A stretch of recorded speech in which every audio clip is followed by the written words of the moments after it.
Welcome back to Between the Ropes TV. As always, I'm joined by Josh and Ben, but today we've got a special guest on the show, our first ever current boxer, I should say. Rylan, how are you doing, mate? I'm very well, thank you. How are you doing? Yeah, we're all good, all good. Right, we'll jump straight into it. I mean, the first question we've got to ask you about your nickname. How did you Yeah. get the nickname as the pint sized powerhouse? Where did that come from? Well, I kind of just came out of nowhere, really. I'm the shortest out of a group of my friends, and a few of them have called me pint sized before, and then I'm powerful. So I just thought, let's go for the pint sized powerhouse, and yeah, it's kind of stuck. So yeah, that's how it came That's about. quality. That's quality. No, it is good when it it broke last year and we started hearing about it, we all thought like that. Well, that is a good nickname to fair. It's pretty memorable. Yeah. So I mean, as we go into it, so I read an article that at 12 you started like you were taking part in school in like dead arm fights with sort of Yeah. older lads. Now, was that your first sort of exposure to fighting, and did it lead to boxing? Or talk us through that, because I read that and I've got to be honest, I thought that's pretty incredible. Yeah, oh, I was always I was a little bit of a loon when I was younger, bouncing off the walls and just always play fighting. Always play fighting since I can remember, and I'd never stop. I'd always just be going for it. And then at school, yeah, there would be like dead arm fights, and just be whacking each other in the arm. Stupid game, really, because the next day you could barely move your arm. But I was good at it, and I was always beating the bigger guys, the older guys. I was thinking, God, I've only hit him like 3 times and he's out, and like I'm tiny compared to size 7. I thought, God, I must have a punch on me. So yeah, we just kind of went from there. Went down the boxing gym, and then yeah, I realised that I can bang. So yeah, it's come in handy. Yeah, you just knew from there it was a natural talent, basically. Yeah, that's it. It's a good way of finding out. It is, isn't it? Yeah. So, as you move through boxing, obviously you had a pretty promising start to your professional career, as a boxer and as a ticket seller from speaking to your manager, Dan. So as you move through, you did these shows, you're selling tickets. What did you think? Obviously, the pandemic hit, and then, presumably, obviously the whole world sort of stopped, didn't it? And then the Joe Laws fight came up for you. Can you just talk us through that? Because I imagine it'd have been sort of a little bit of a roller coaster. Yeah. Well, during the pandemic, I totally thought that boxing's done, like small ball boxing's done. Yeah. And I wasn't. I used to tell people a lot of interviews that I was training all through the lockdown. I'll be honest, I didn't train at all.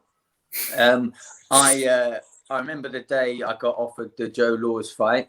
I was sat in the garden. It was really sunny. I was drinking a gin and tonic, and then manager messaged me saying we've got a fight potentially if you want it, and I was like, take it, go for it. I downed my gin and tonic, went for a 10K run, and we had two weeks notice for that fight, and I just knew that I had to put on a performance and get my name out there, because that's my only chance to continue this boxing properly. Yeah. On the big stage is to make a statement, and yeah, I went out there and I done the job, and yeah, got my name out there. So it's No, we're pretty much just definitely. 2 weeks training. Is that all it was? Yeah, it was just 2 weeks. Yeah, we had 2 weeks notice, so I literally jumped on the running, got some sprints in, and I had one spar, sparred Connor Ben for, I think we got about 6 rounds in or something like that, or 8 rounds in. And then we just dove straight in for the fight, and I just knew that I had to take him out of there as quick as possible, and yeah, make it look good. Yeah. You did do that, didn't you? It was a big performance on a big stage, in fairness. And obviously, it looked like, obviously, us watching it, you caught him with a sort of body shot in pretty much the opening exchanges that you obviously did some damage. Did you know at that point, like you thought, this is sort of mine for the taking? Yeah, I think something came over me in there. It's like, I think you would have needed a gun to take me out of there. I wasn't going anywhere, and I was making sure that, yeah, as soon as I caught him in that body shot, I saw like he can be hurt. And obviously Joe Laws likes to tear up, so he likes to get involved, which plays into my hands. And as soon as I saw him Windsor with that body shot, it kind of went like that. I thought, right, let's just go to work. And yeah, and then there it was, happened, and he was done and dusted. I guess that's where the natural power you have helped when you only had 2 weeks training. The natural power is, won you the fight, didn't it? And it was a great fight and great performance. Yeah, that's the thing. Like you can train as hard as you want, but you can't really.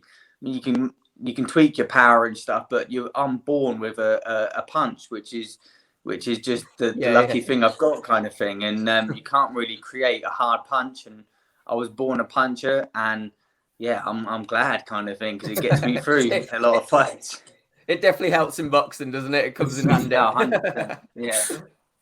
No, it was brilliant. I mean, how did you feel after that fight? You know, obviously elated because it was such a brilliant performance, and you know, you were trending on Twitter. I mean, everything was sort of really positive about you.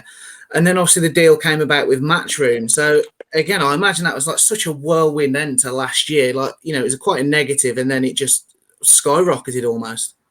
Oh yeah, like I mean, 2020 obviously awful, the pandemic and stuff. People saying that was the worst year of their lives. That was the best year of my life, to be honest. It got me out there, and yeah, I obviously called Eddie Hearn out after the fight saying, "Where's my contract?" And he came through with it, which is awesome. And yeah, I got my contract with him. So it was just a hell of a roller coaster, and it happened so quickly. But that's what happens in this sport. You can just be sat there, nothing happened, and next minute, boom, you're in the limelight just like that. So yeah, it was amazing, really. Yeah, and that's what's interesting, because as you said earlier, you know, you were kind of like, you weren't training as much. You were kind of like thinking it's kind of, you know, the pandemic itself was going to be a negative, especially for boxers coming up. And then, as you say, towards the end of the year, you then managed to land that deal. I mean, it must have been, it must have been a massive plus, hadn't it, at the end of the day? Yeah, massive. Like, there's a lot of fighters out there that aren't lucky enough to get that chance, like that get the offer to get on big shows like that, or some boxers on the small hall shows don't want to take the risk. But I mean, I took the risk. He was at a heavier weight as well, but you have to take risks in life sometimes, and yeah, that risk paid off for me, and yeah, got me out there. So I think that was one of the impressive things, particularly with Matchroom throughout the pandemic, wasn't it? They sort of gave fighters opportunities and created this sort of winner stays on mentality, was the phrase used. And obviously it's just worked absolutely brilliantly for yourself. I've got to ask, you know, Eddie Hearn, you know, he takes a lot of flack. What is he and Matchroom like to deal with, you know, behind the scenes? Is he as like cheeky chappy as he comes across in sort of interviews, or, you know, how is he to deal with? I like Eddie Hearn. I think he's decent. He's he's a good guy. I've done a few with the Marku fight. I had little chats with him and stuff. He's a decent guy, and Matchroom, I think they've been sound with us. So yeah, I'm happy with them. That is good. It's good, isn't it, when you can find somewhere you're comfortable in, like the natural environment? Then it's good. It always brings out more, doesn't it? It brings out more in yourself. Yeah, for sure. Yeah, it's nice and easy to deal with people like that. And the small hall shows was a lot of ag, to be honest. You sell so many tickets, you make the promoter so much more money, and you're looking at all this money, and there's the money. And like some fights, I wouldn't even take home £100, because I wouldn't have maybe sold enough tickets. It got to the point where, here you go, you pay for your opponent, pay for your house money, and then that's that. And it was just, it wasn't great fun, the small hall shows, but yeah, a lot of boxers need the small hall shows to get the breakout to the big scene. But yeah, being on the big scene now, I'm over the moon with it. Yeah, obviously you mentioned briefly there your dealings with Eddie in the Florian Marku fight. Now, obviously you stepped up again to fight him, you know, not far from your natural weight class. And Dan did mention that you had to sort of bulk up even on sort of the day of the weigh-in. Yeah. You know, did you feel size won him that fight? Because I've got to be honest, I mean, the way Marku sort of was in the media, he sort of talked like it was comfortable for him. That wasn't the vibe we sort of got. You could tell you know, you hurt him at times. You were definitely in that fight comfortably the whole way through. You know, hats off to you as well, because, you know, stepping up he's a big at the weight anyway, Marku. So do you feel size won him that fight? I feel like to be fair to him, he did box very well. He pulled something out of the bag that I hadn't seen before, like in any of his other fights. So he boxed very well. I feel like the size definitely helped, kind of thing, because I mean, my power is my biggest asset, and you kind of take that away from me with a bigger guy, and yeah, I'm not the most sort of the best fighter in the world, kind of thing. So yeah, I feel like his skill did win him that fight because he boxed well. But the size difference. I mean, I did manage to get him down, and maybe if he was a lightweight, he wouldn't have got up, kind of thing. But yeah, he boxed well. To be fair, I'll take my hat off to Marku for that fight. Oh, fair play. I mean, he's obviously now talking up the Conor Benn fight. He's obviously trying to go after the big fights in the welterweight division. You've obviously sparred Conor Benn. How do you think he'd get on in that fight if it got made? I think he would do all right. I think Conor Benn's stronger and a bit more skillful, I'd say. But Marku did bring the skills to the table with the last fight, like picking and moving and not just being a come forward fighter. He was actually boxing. I think it'd be a decent fight, but I don't know. It's just hard to put I don't really know who I'd want to win, because I kind of want to see Marku get ironed out because he beat me up, but then I'd also want to see him win it because it'll make me look better. If he goes get that. So I suppose it's a win-win for either situation. Either way, you're just sitting there cheering. yeah, exactly. No, I've got to be honest. As a fan, I'd like to see Marku get ironed out. I can respect what he does, but I'm not the biggest fan of the way he handles himself. I mean, at the presser for fight camp, Conor Benn's walking around with his child, and he sort of went after him. I'm just not a fan of stuff like that. I've got to be honest. Nah, neither am I. I'm not either. So, I mean, I suppose it moves us nicely onto what's next. Now, you're on probably the biggest and best card from top to bottom in recent British memory on October the 9th against Luke Willis. It's a brilliant fight. We tried to get tickets for that card and couldn't, unfortunately. And we are really excited for it. How's training been going for it? And, obviously Dan said you're back with Frank and your old training team. Do you think that's going to be the difference maker going into this? Yeah, I think I gave it a go up in Newark with Carl Greaves. Good bit of training, but I'll come back to finish the rest of my camp in Norwich with Frank. And yeah, I think it's going to go very well. I'm looking forward to it. I'm fit. I'm strong. You've got two hungry fighters getting in there. Luke Willis, he's decent. It could be his coming out fight, or it could be he's going back to his day job fight. But it's going to be a good one. So yeah, stay tuned for this one. I find with those kind of fights, when he's got one KO, I know we can always bring the power, but I feel like you've got the whole fight to put him down when you're the one with the power. So I do think these kind of fights can go into your favour a lot. Yeah, for sure. I mean, everyone knows what I can do. Everyone knows what I can do at welterweight as well. So thinking bringing that down to lightweight, I'm going to be even more of a beast. But I want to show people that I can box as well. I want to show people the skill that I do have. I do just like to get in there and have a tear up sometimes, but you can't always rely on the one big power punch. You've got to get in there and you've got to pick your shots. So yeah, you're going to see different pint-sized Powerhouse, but also the Powerhouse is coming. Yeah, definitely.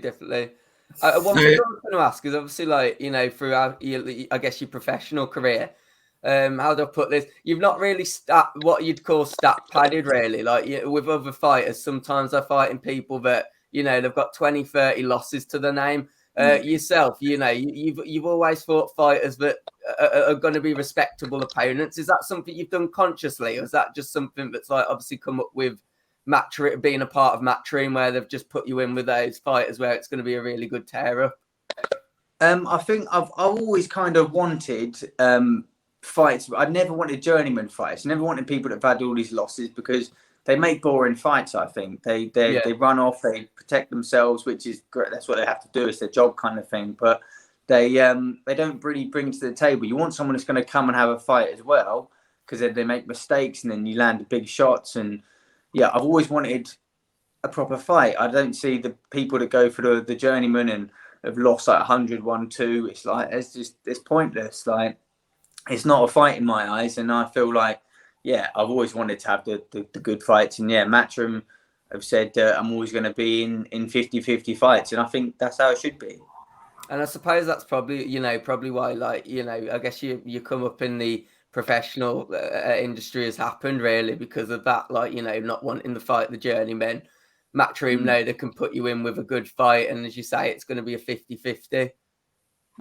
Yeah, for sure. And I feel like I've always been in exciting fights and I want to keep it that way. I want to be like, it's not just boxing, it's the entertainment business. People need to be entertained. And if I'm going to get in there and someone's going to run and just protect themselves for the whole fight, it's boring. People want to see people get knocked out and blood and all that, don't they? That's how people want to see it. It does sell the tickets, doesn't it? Would you say you're not scared then of, like, because I feel like a lot of boxers these days are scared of having that loss on the record? I mean, obviously every fight you go into, of course, you're going to think you're going to win, but you talk about these 50-50 fights. So you perhaps not scared about having losses on your record as long as you bring in a good show? Yeah, for sure. I've never really, like, the loss against Marku didn't really bother me that much. Like, a lot of people do try and keep their naught and stuff and don't want to lose them undefeated. But everyone, I know loads of fighters that are undefeated in like 10, 15 fights, but they've never boxed anyone. So it's it's pointless. Like, at least I can say I've got in there and I've boxed people, and it's the fight game. You have to have a fight. A lot of people seem to be a bit scared about getting in with someone that's undefeated as well. I feel like just get and do the business kind of thing. I like that side of things. No, I think from the Marku fight, even though you did lose, I also think it was a winning performance because you've come out of it with people only speaking positively of you, and then I'm sure your fan base has gone up from that fight. So it's like it was a win-win fight for me, even though you didn't win it.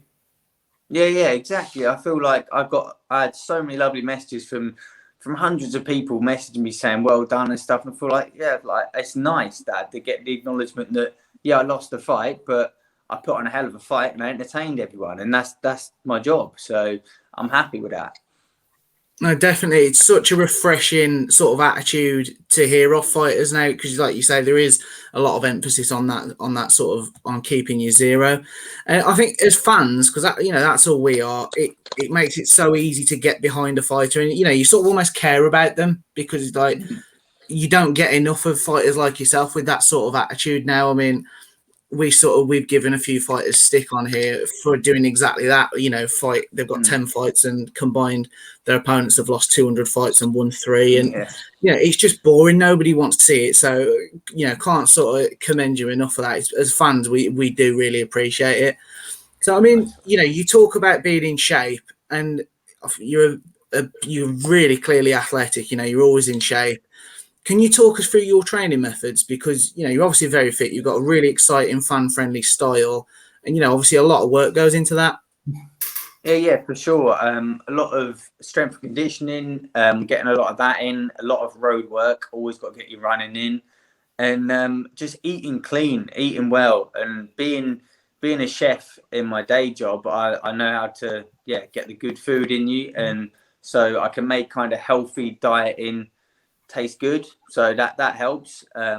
Just eat clean, get your road running in, and and that's I'm quite gifted, to be honest. I'm quite gifted with an athletic physique. I mean, my dad he's 60 now. He's about this big, but he's still ripped up. Like, he is shredded. So I feel like I've got the good genes kind of thing. So but you do still have to obviously train hard for that to get the fitness and stuff. But a lot of running, cardio, strength and conditioning, boxing, and eating well. Obviously, you talk about having your day job. Is that something where I suppose leading up to the fight, do you get like the sponsorship in so you can take that full time, or is that is it something at the level you're at the moment that you have to carry on, just keep doing your full time job even on the build up to the fight? No, I've now got a lot of good sponsors that back me. And a good job where they do allow me to have my whole fight camp off. And my sponsors will fund that. So, I've got a pretty good setup. Yeah. Oh, that's great. No, fantastic. Right, well, I'll sort of wrap it up here, Rylan, if you don't mind. Best of luck on October the 9th. It really is. It's an excellent fight for yourself. We really cannot wait for it. You know, afterwards, if you'd like to come back on and talk us through it, we'd be absolutely thrilled to have you back. We really appreciate you coming on. Yeah, for sure. No worries. Thank you for your time. Thanks Yeah, so much. I'm sure we'll be talking about a massive victory and what's next for you as well. 100%. 100%. Nice Cheers, one. Thanks a lot, guys. Thank you, Cheers. Rylan. See you later.